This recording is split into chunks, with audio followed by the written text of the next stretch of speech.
I think. Cool. Yeah. Right then.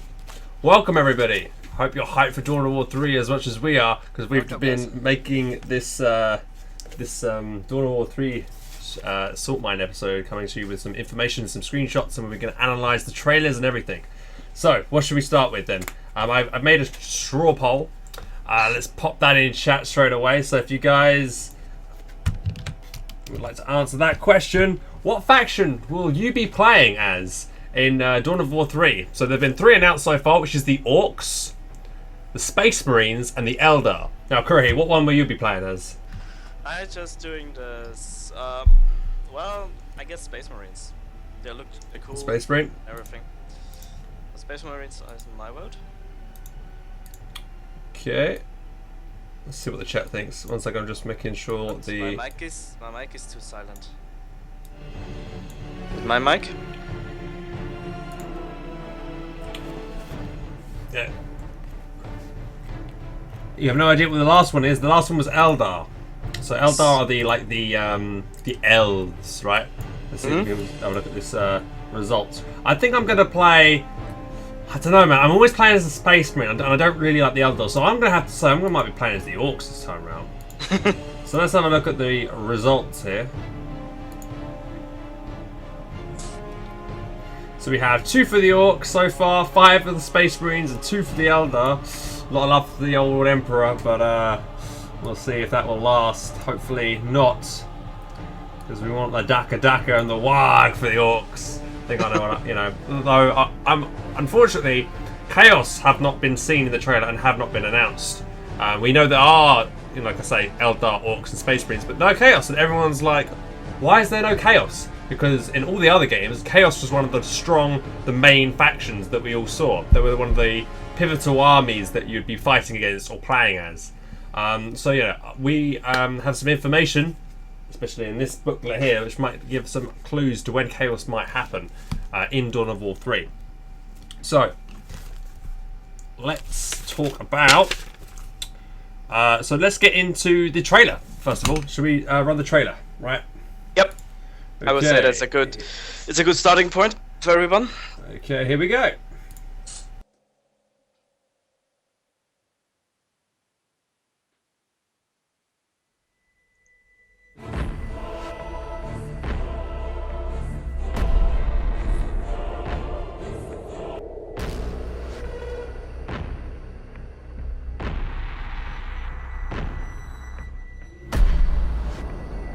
In darkness,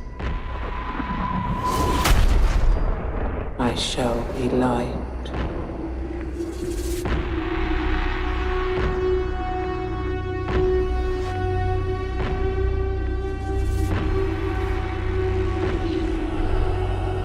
In times of doubt,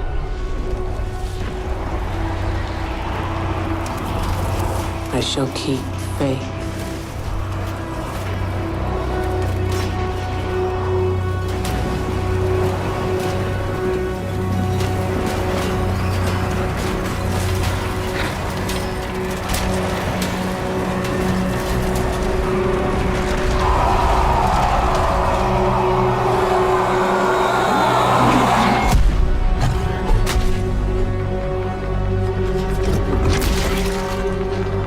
In throes of rage,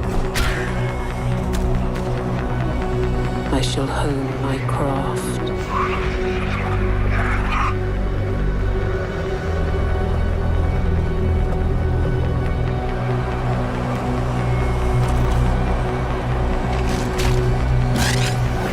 In vengeance, I shall have no mercy.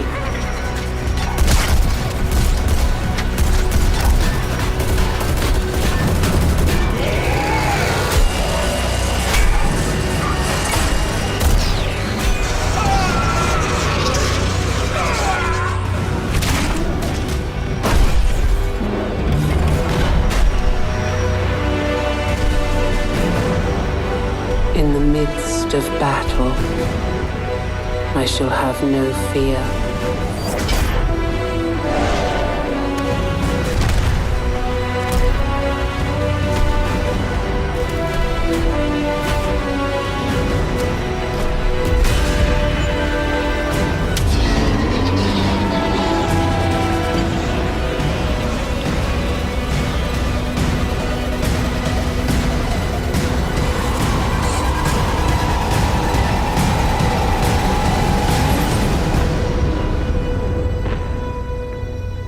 face of death. I shall have no remorse.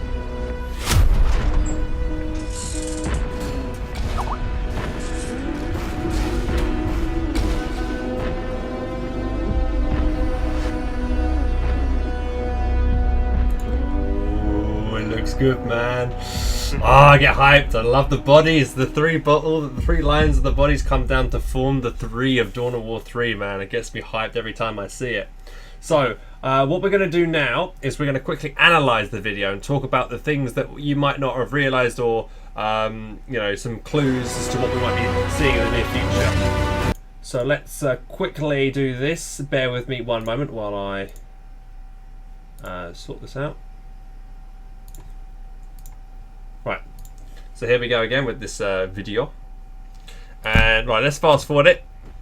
So first of all, with this video, we hear what I think is the Eldar giving the perspective of the war. Now, the whole video itself, I'm not entirely sure if it's the campaign footage. Let's just quickly go over to here and ask Curry what he thinks.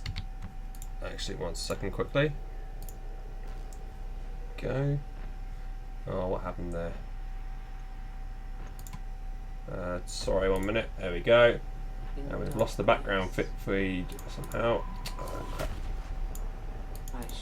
There we go. Back. Okay, so yeah. Move that over there. Done. Right, sweet.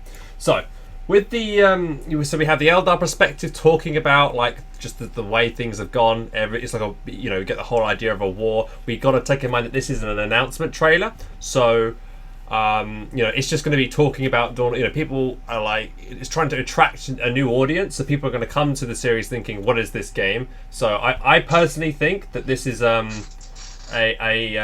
just a summary of Dawn of War, like not as like a campaign footage. It's just like a whole, just the way things are in the universe. It's all out war. What do you think, Raheem? Do you think do you think it's campaign footage at all, or do you think it's just a way to just portray the world? I guess 100% sure that the single player campaign will be a very important part of this game.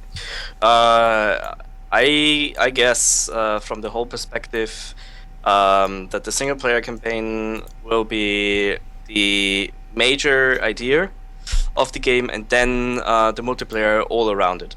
Of course, the whole Warhammer universe is combined with these Space Marines against orcs, the Eldar as the elves, and then the big fourth faction, which we haven't seen, but I mean we will see them, of course, are the Chaos faction. Chaos, yeah. Which is a very interesting thing. What I haven't known, and we sort of is a very interesting thing is in Dawn of War 3 there are no as in KOTOR factions in Allies Axis. So basically you can play against orcs, against Eldar, you can play whatever. Yeah. So this is a very interesting gameplay thing. What is new to the Dawn of War 3, sorry, Dawn of War 3 game to the KOTOR. Yes, so if you look at Company Heroes 2, you only have Allies versus Axis, the Soviet, British, and Americans versus the Germans. Now in Dawn of War 3, like Courage just said, you can have Space Marine versus Orcs, or you could have Space Marines and Orcs versus Eldar, and maybe another Eldar player. So that you can, and it fits with the lore as well, because in the history of the Warhammer 40k universe, you have had instances where the Space Marines and Eldar have to work together to defeat an enemy, and like the Orcs and the Chaos work together to defeat the Space Marines, and that's like in the first Dawn of War you can see that that's the campaign in that thing. So it'll be very interesting to see what the campaign has in store. We do know it's just going to be all out mayhem, as you can see from the announcement trailer. So now we're going to go through the announcement trailer just one more time here quickly. We just bring this up and switch over to this thing. Yes, forgiven. You can post appropriate questions, and of course we will try to answer them. Yes. So white metal Caesar says, I think balancing will be a major problem. Now, Okay. Interesting. I know each faction is going to be very unique, so that might be an issue, a problem to try and balance it. But I don't think it would be as difficult. It's still probably going to be just as difficult to balance any RTS game. With like Zerg versus Terran or whatever. Anyway, so let's get on to this campaign trailer. So, sorry, not the campaign trailer, just this announcement trailer. So to start things off, we see what appears to be a blood raven looking up at the Emperor. A statue of the Emperor. Now they all begin to kneel in in respect, because as with the law, he's their god, and they fight for him and die for him. That is the belief in the 40k universe. Yep. So right now they're obviously battling against some kind of sandstorm. But now this is the confusing bit. Let's pause it here in this video. We see it looks like the entire mountain was actually orcs. But so this makes me think: is this a dream? Is this like a vision? Maybe this is like a part in the campaign where the guy's visioning like a massive orc attack or something. Who knows? Or it might just be the orcs are literally jumping off this mountain to attack, which seems kind of silly because surely they would die if they fell on if they jumped from that height. But we don't know they're orcs. How good are they? Yeah. Ripper just messaged the Emperor is dead. The Emperor is dead. Well, in the lore, I don't know how far in the lore this is set Dawn of War 3. And what we do know is correct me if I'm wrong, but the Emperor in the lore is somebody who is an all-powerful figure who is currently in some kind of coma or some kind of stasis where all of these priests and stuff are like giving him their life energy to keep his spirit and his will alive. So he's like that kind of incarnate figure that is. Isn't he immortal as well? Isn't he immortal somehow? Yes, a lot of people. Because yeah. Oh, go ahead. Yeah, that's what they're trying to do. That they keep giving their lives for the Emperor to keep him alive and help him protect mankind. So that's the idea behind it. Okay. Yeah. So he's not dead. He's just in this coma. Okay. Kind of thing. Okay, so then we have this scene here of an orc ripping the arm off a poor old blood raven here. So this is I think these are just standard orcs with their axes, and I believe that little goblin creature, I think it's called a Gretchen, if I remember right. They used to be the worker units and the guys that you used to see on top of the WAG banners who were shooting machine guns and stuff. And I believe here he's holding the scalp of a Eldar warrior. And here we see the Eldar. They are formidable fighters. I think these are the Howling Banshees. And I'm not sure the building that they're in right now. I've not seen this before. Maybe this is an insight into what maybe the architecture of the of what the Eldar base would look like.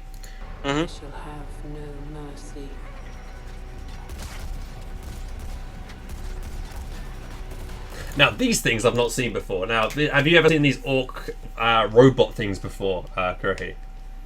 These, I don't know, they're like kind of mech, that's what they would refer to. Mech warriors, Mech warriors. Now, these are interesting. I don't think I've ever seen these in...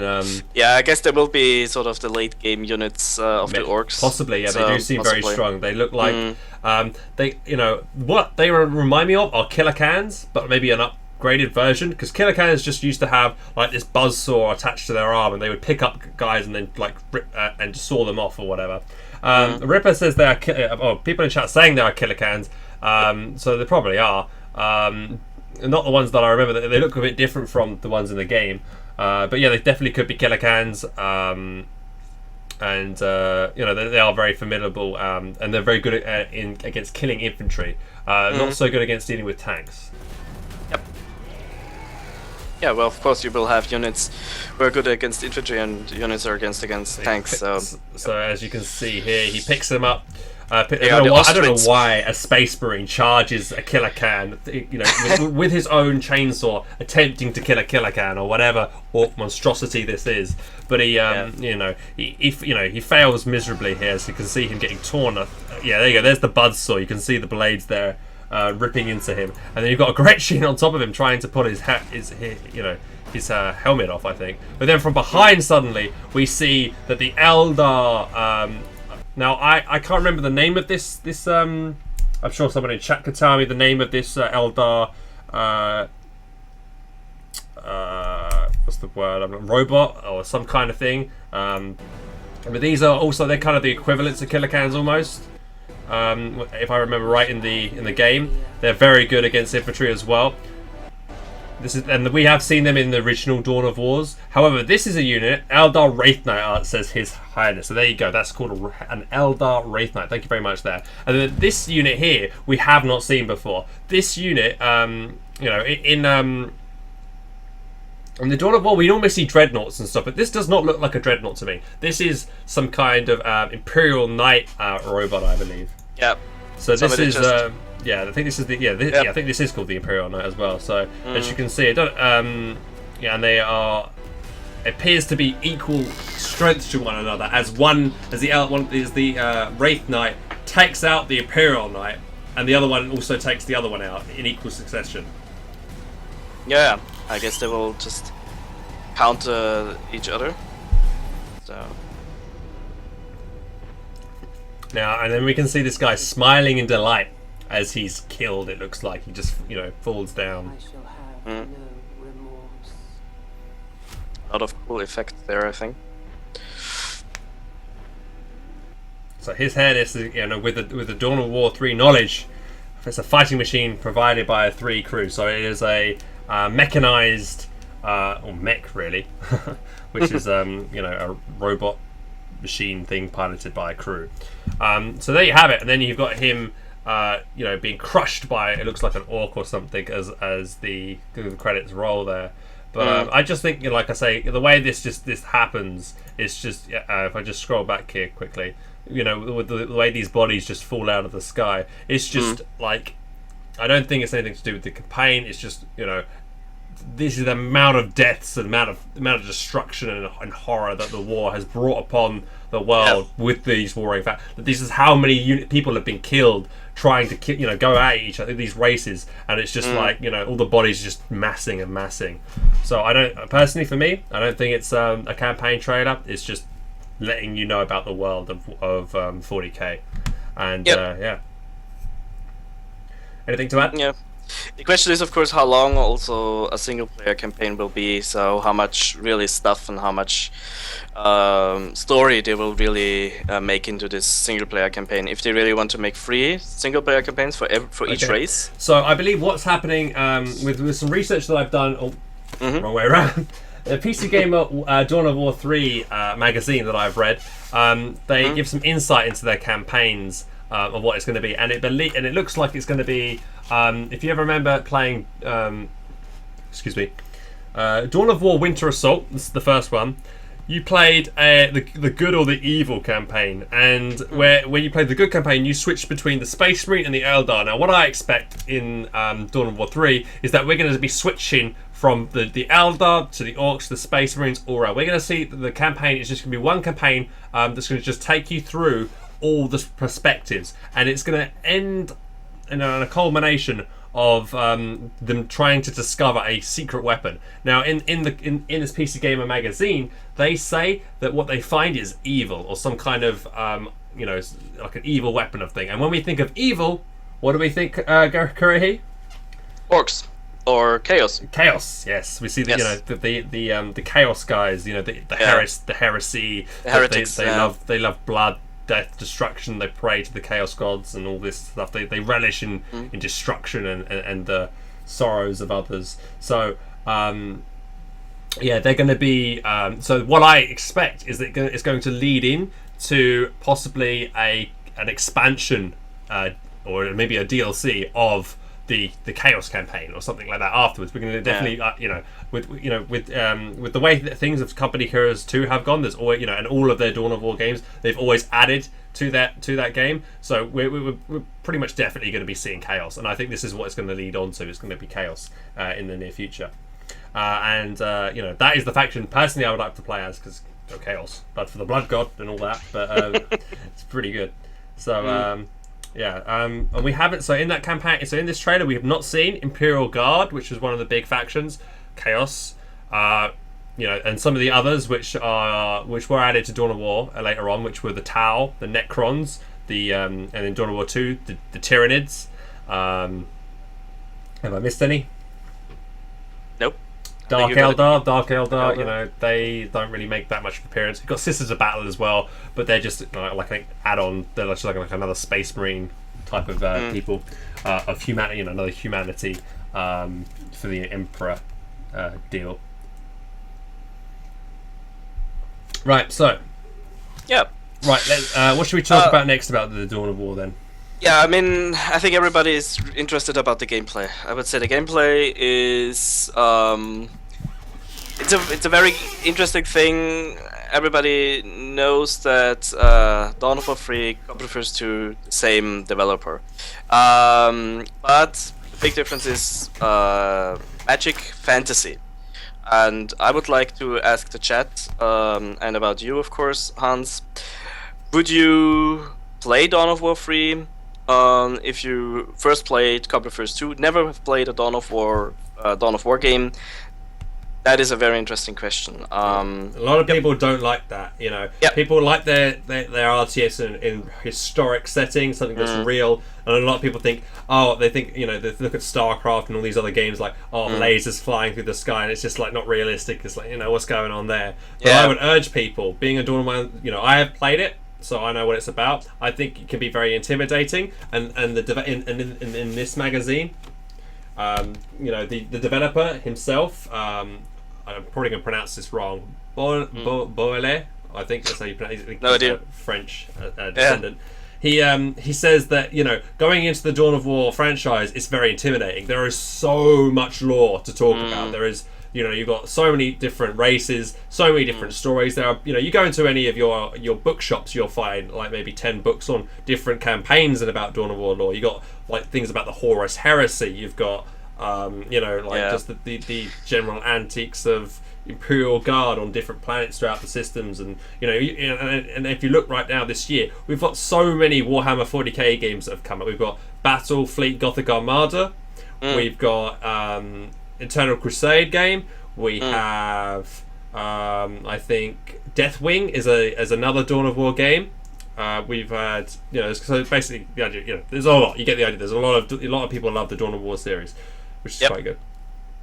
Yeah, it's a very interesting series. And I think White Metal says it is one of the most best universes in his opinion, which is true because there's just so much to it. It's just it's really engaging. I think what people like about the Dawn of War and just the 40k genre in general is that it's people are the people on each side are so passionate about what they believe in, and I think you can get behind someone like that. Now, if you're brand new to the series, right, the developer also talks about like people just want to see it for what it is. It's just like big orcs with guns fighting space aliens or something, right?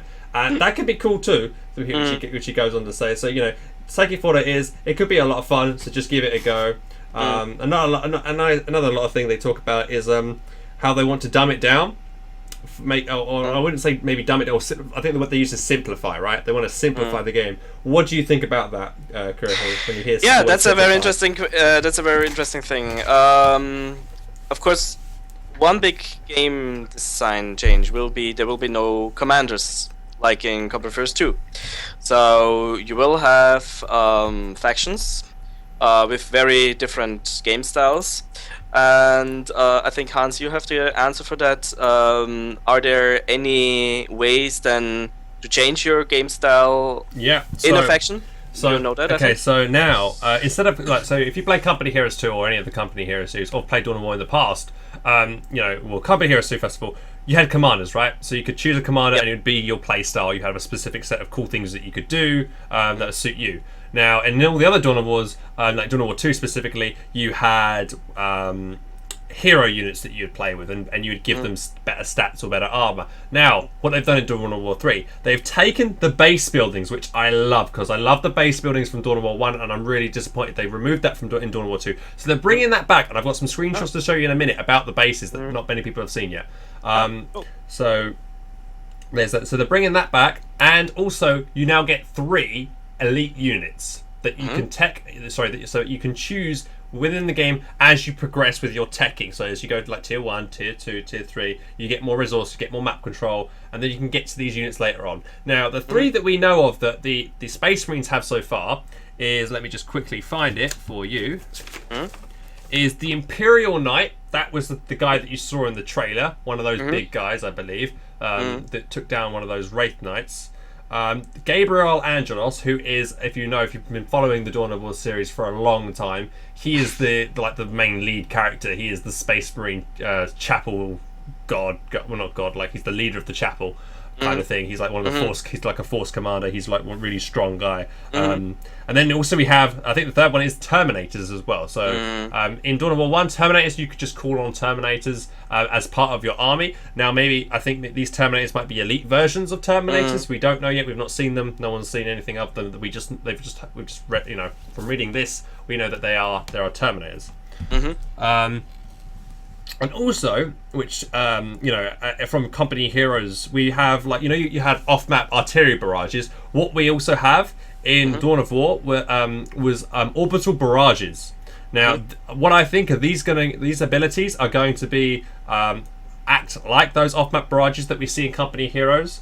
And they're going to be, once you've got enough resources for a certain ability, specifically an orbital barrage is one of the Imperial battle cruisers for the Space Marines is flying overhead, and they bombard an area, and you can drag this orbital barrage ability around the map to destroy enemy units or enemy clumps of units. So you got some, and I think you have some time to react to it if you're trying to deal with that, if you're against it, which is pretty cool. Just want to, Forgiven is just messaging something. So what's the extent the player can make meaningful decisions while building their base? I hope there's enough depth to it. Yes, that's a very good question, Forgiven, because if you remember Dawn of War 2, you started off with one building and you would just go around maybe building some turrets and some supply cells, power cells to boost your requisition income. Now I think we should now, with that question in mind, move on to the screenshots that we have. Yeah. Give us the screenshots. Right, so here's one of the best ones that we've got so far. This is taken from the PC Gamer magazine. Now, this is a picture of what I believe to be the Space Marine base.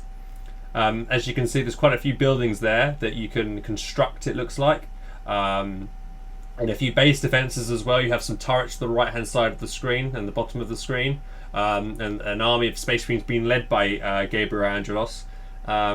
And the Imperial Knight there is in the background, and I think we can see about 4 big base structures as well, which we can only speculate on their use for now, but I believe a few, but probably mechanized creation building, infantry cooling building as well as possibly maybe an elite cooling building that you might need to use.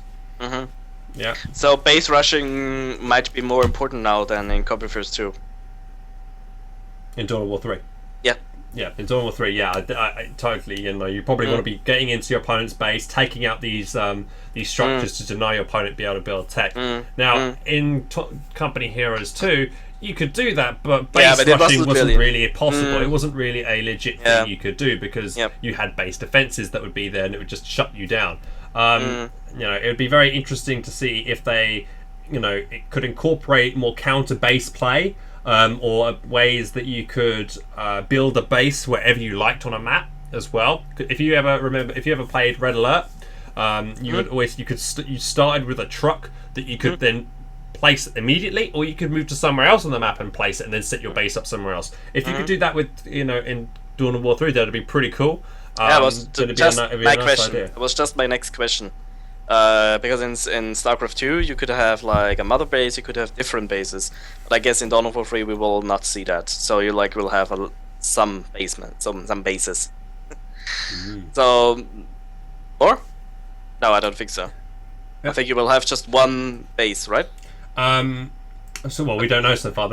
All we know so far is that bases are back and they are going to be elaborate.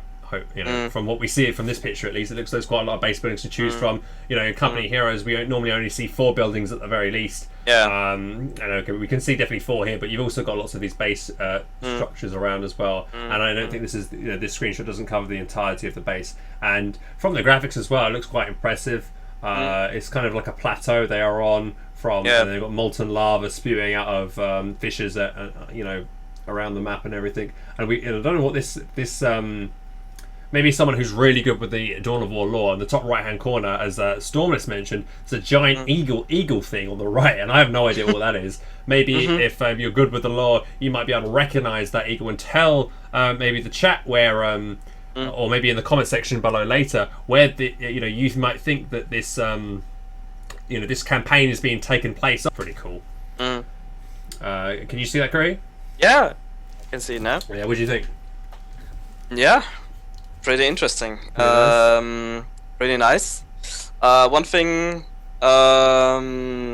is why people don't like this. Maybe this kind of game map, and you could call in both Space Marines, Terminators, as well as Dreadnoughts, which is pretty cool. Can you see that, Curry? Yeah, I can see it now. Yeah, what do you think?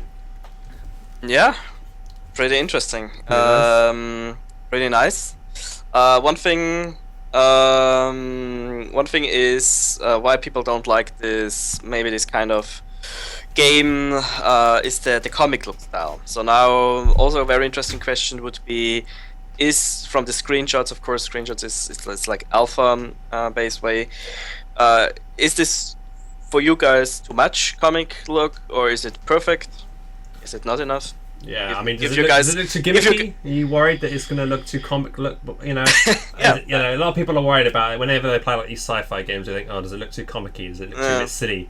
Something that I worried about when I was reading the PC Gaming magazine was that they made in Company Heroes 2, when you see someone lob a grenade, you have to look at that squad quite clearly to be able to see that. Now, what they're saying in Dawn of War 3 is that this grenade animation, specifically from a Howling Banshee or whatever, when they throw this grenade, they do a twirl, which is very obvious to see, and they're very bright and colourful, right? When they say they simplified the game down, that's what they're talking about. Those kinds of things to make it a bit more clearer, as well as the cover that I'll get onto next after talk about Stormless's point. Stormless is saying in the chat that he thinks that the Space Marine, because the Space Marines are Blood Ravens in this instance, the buildings have the symbol of the Blood Raven on them, and that it might be their home one. Who knows? A Titan Raven.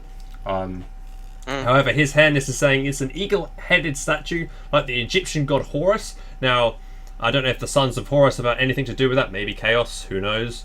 But I don't recognize it from the lore. Could be something Necron. Could be something Elder. Who knows?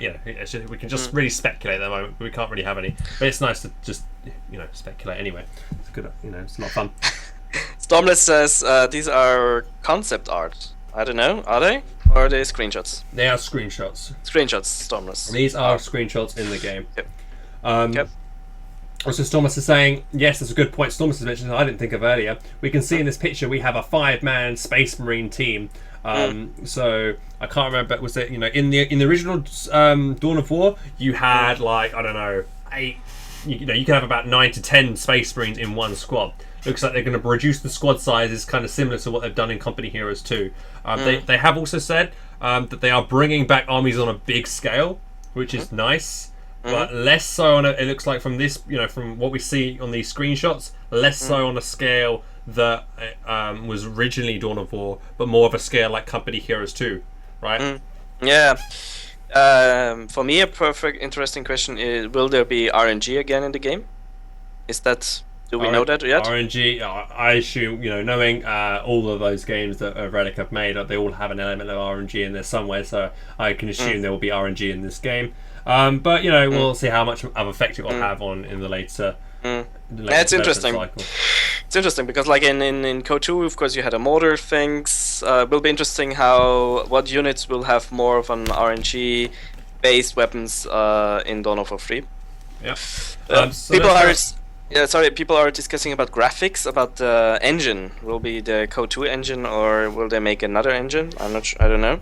Yeah, will we see the same engine? Let's hope they use a different engine and optimize it well this time. If Reddick are watching this video right now, for the love of God, gameplay is good, but you can't play the game if it can't run. So let's optimize the game first, please, for the love of God. I'd love to be able to stream this on the best quality settings, son.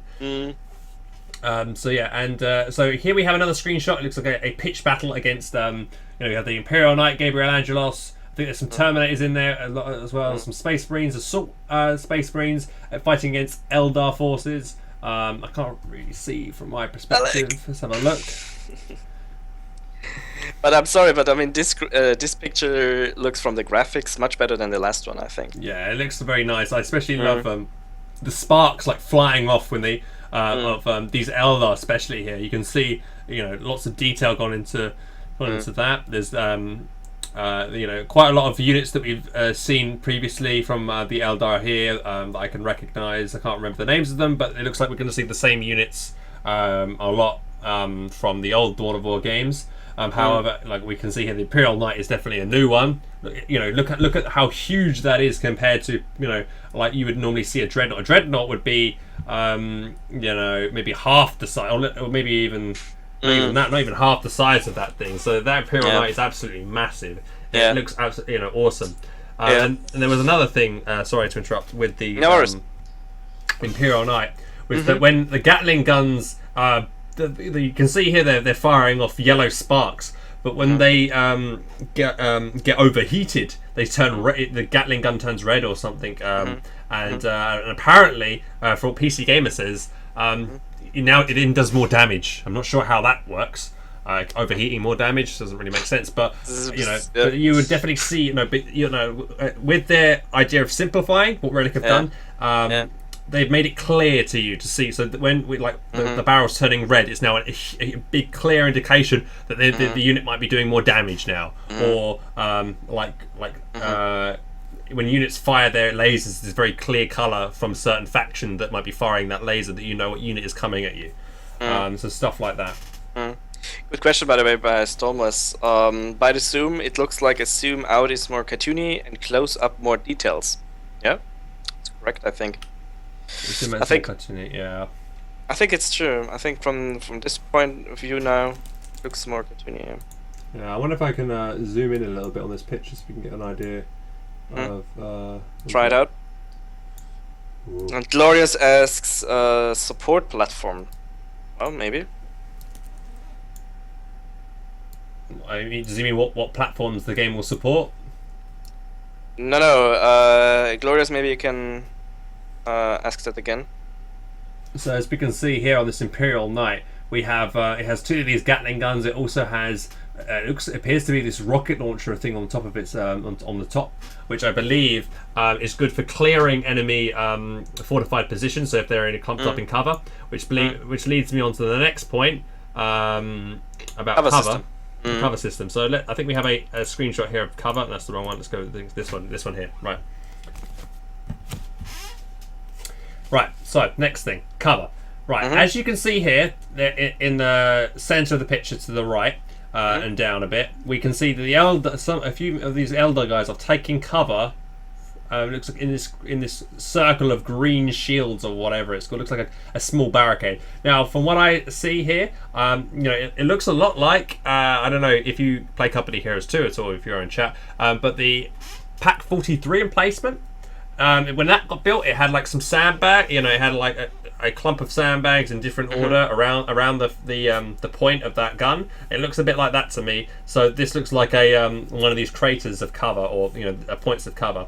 And this is where the simplifying comes into effect again, where two key points now. They say in Company Heroes 2, right, you can sometimes have a couple of men outside of cover and you wouldn't know because there might be a green shield up on them. And you would only know that if you had played the game a lot and you'd realise, this guy's obviously out cover because he's standing on the edge. However, in Dawn of War 3, you're either in cover or you're not in cover, which means that if you are in this green shield section, from what it appears, you're in cover, or if you're outside, you're not.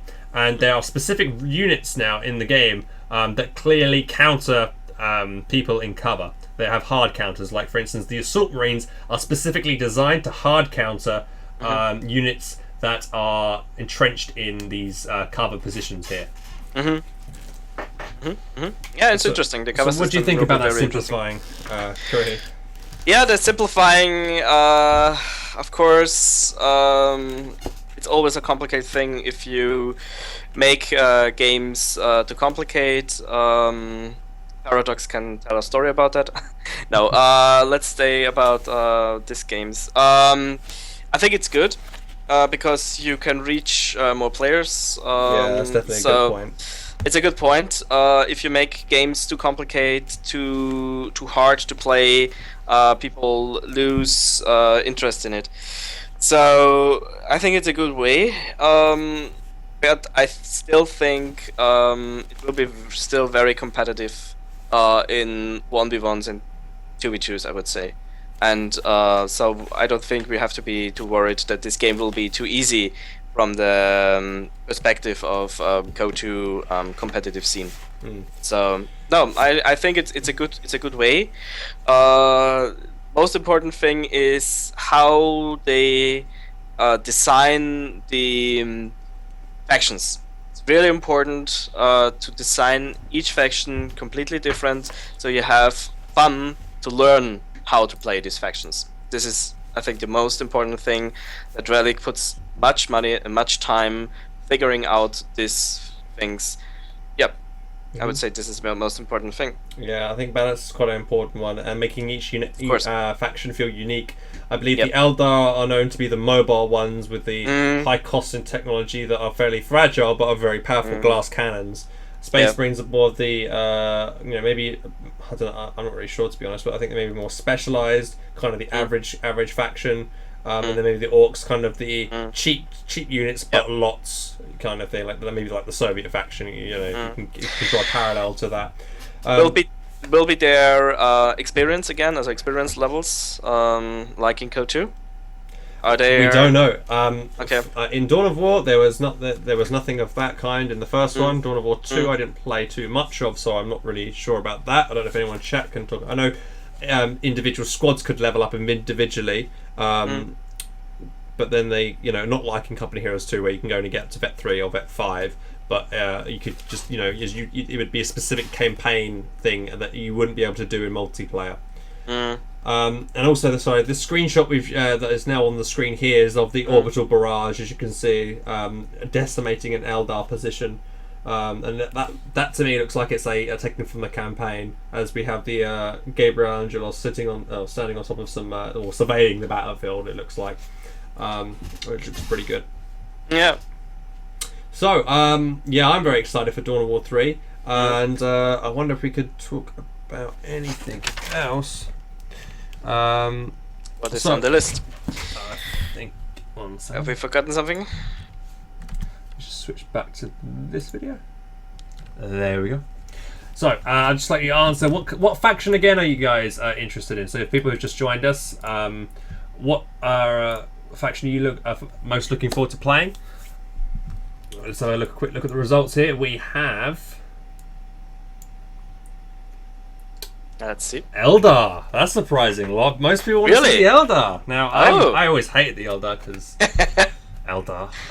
Eldar. That's the reason I just gave just Eldar. But yeah, we got we got some love for the Orcs. Now I want to play as the Orcs, but it's quite nice to see the Eldar. Oh, another thing I would like to talk about is that again with the simplifying thing, each faction has a distinctive colour, as you can see here on the screenshots you've just seen. Eldar were clearly white and neon green, and then we've got the Space Marines, which were clearly pale yellow with dark red. So that very clear distinction between each unit. Though the Imperial Knight was blue or turquoise or whatever, so maybe that was distinctive because that is the elite unit. Maybe elite units appear different to just indicate that they are, scary. That you need to watch out for them. Yeah. I think I have one thing. Do you think there will be some RPG kind of mechanics into the game? Because you said there will be some heroes, some elite heroes in the end. So the elite heroes are the three elite things like the commanders. However, that you just reminded me about with the idea of eSports. Now, with how will the game be a good eSport, right? So in the PC Gamer magazine, the developer talks about counter picking elites. So when you're in the loading screen against your opponent in a multiplayer match, you can counterpick against their elites, and you can decide, so the game could be dictated then and there, quite possibly. Who knows? In the loading screen, if you have the right elites and his elites could counter you straight away, you pretty much might be screwed. But who knows? Hopefully that might not be the case, and hopefully it's down to pure skill rather than my elite beats your elite, so I win. That seems a bit easy. So I'm kind of worried about that. But it's kind of cool though, because to have a counter pitting, I think that's a cool idea for esports. As we know that right now in terms of RTS games, for esports, the playing field is wide open. Why? Why is that, Curry? Why do you think that's? Why is the playing field open? Well, StarCraft 2 is dead, or is becoming more and more dead, as you always say.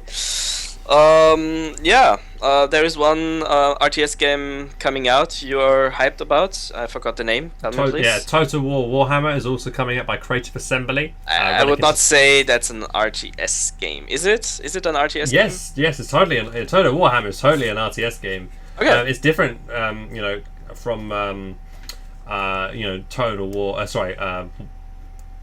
Relics games, but it's definitely an RTS game. It's his own real kind of game where you can control big armies on a great scale. But it's definitely a real-time strategy game because you're making decisions inside the game. But it's a very nice game, and also in the Warhammer universe, but fantasy, not 40k, to make that clear distinction.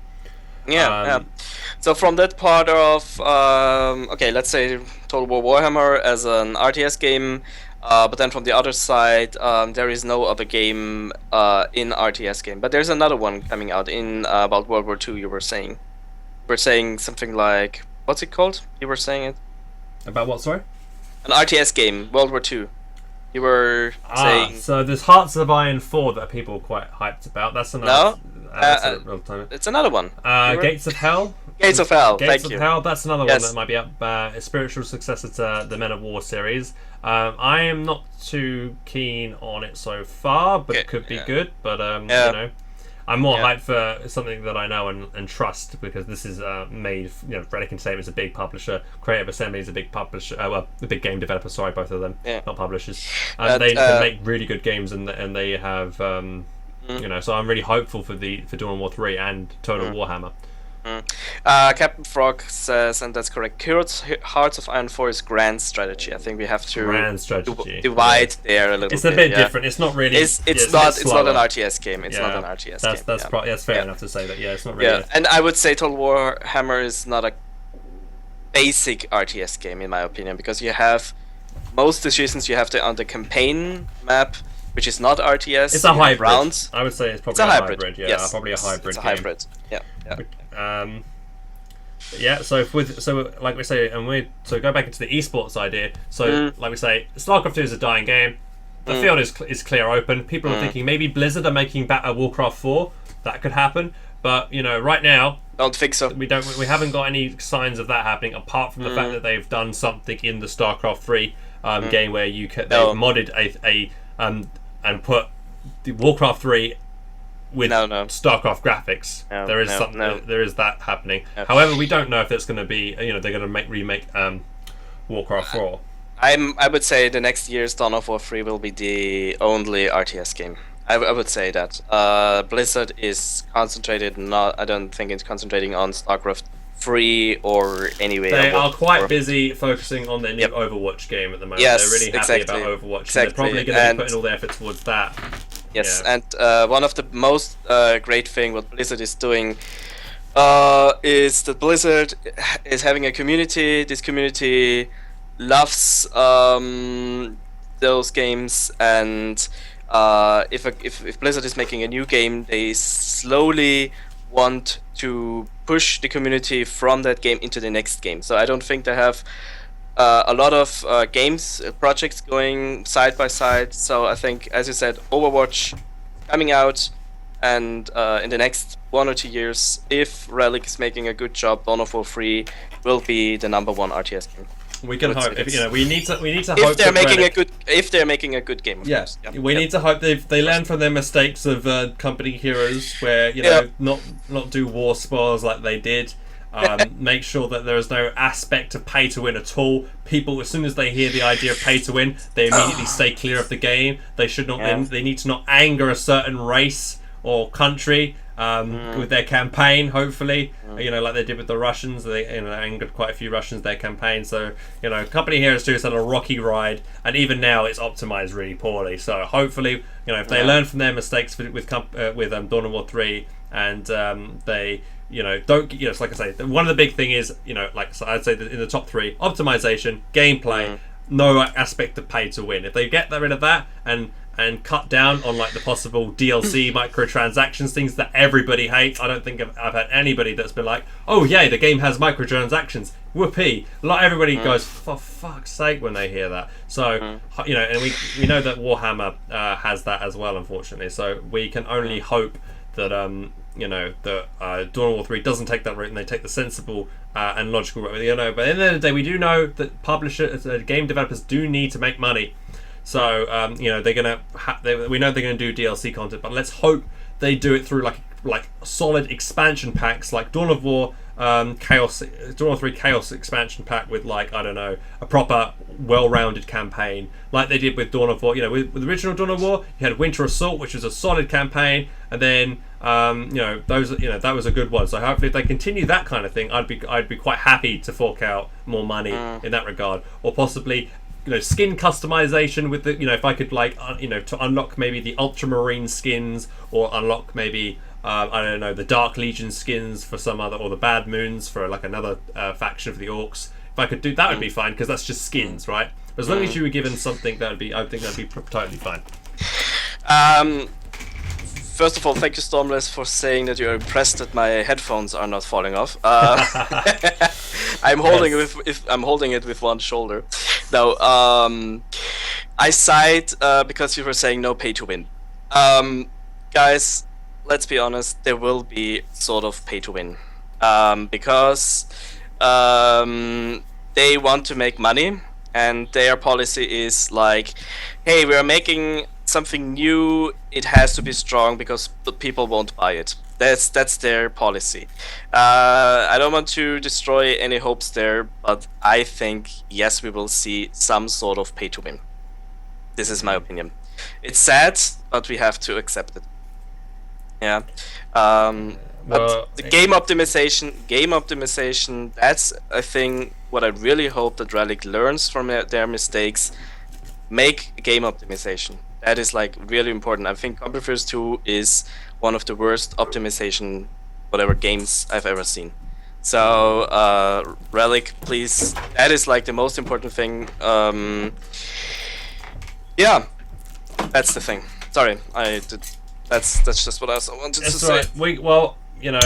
I know they don't have to make money, but I just hope they don't go the pay to win route, which is probably they will go to it, but we can hope. Maybe Relic might think, you know what, we're going to be different from everybody else, and we stand out from the crowd, and we'll be like, we're going to be totally rocking it, because we're not going to have any pay to win, and people will be like, oh my god, this is a totally good game we can get back behind, and more people will buy it, right? But it's unlikely. But let's hope. We can hope. Yeah, hope is always there. I think that's pretty much it, unless you've got anything else to say. No, I mean, we could discuss now about pay to win the whole time, but I think it's over. I think we will just see what Relic will announce. About release date 2017, I've heard. Yeah, I think it's I believe, don't quote me on this, but I heard that it's probably going to be spring 2017. Spring 2017. Well, we have a lot of time there. Yeah. Some more information on E3, you think? Yeah, definitely. There'll be more. They've announced it now, so they'd be silly not to follow that up with something at Dawn of War E3. Hopefully, we'll see some gameplay footage at E3. Hopefully, they'll shed some light on why Chaos is not involved, because I think a lot of people were quite, when they in the announcement trailer, a lot of people were like, "Where's Chaos?" They were really surprised, because Chaos is a number one faction that they should include.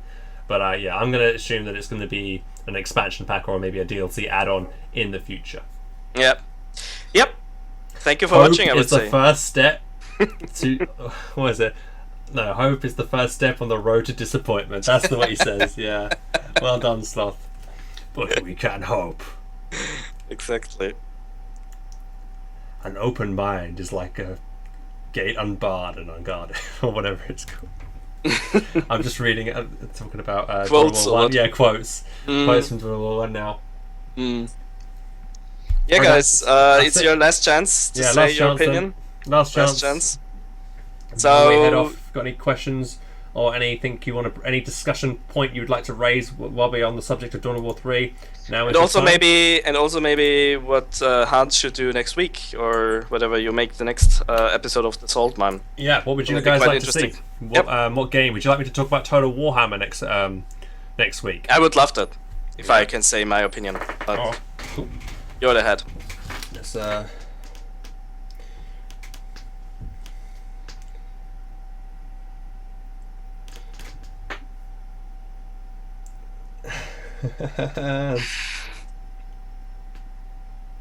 biggest excitement is that Dawn of War 3 has just been announced. Can't really top that. GG future announcements.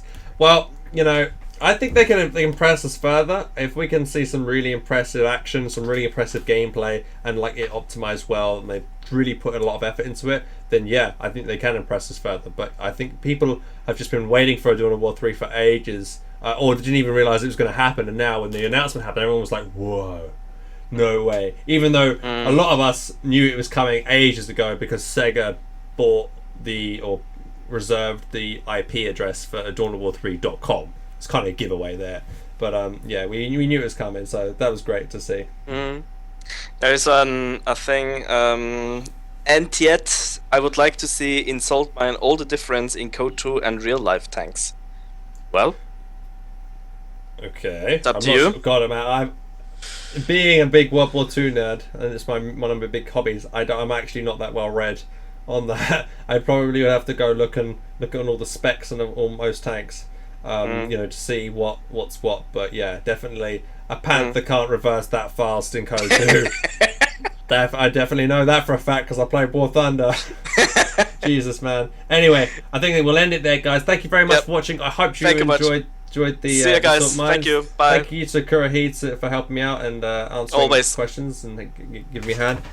Yeah, guys, thanks for watching and take care. Bye. Bye. See ya.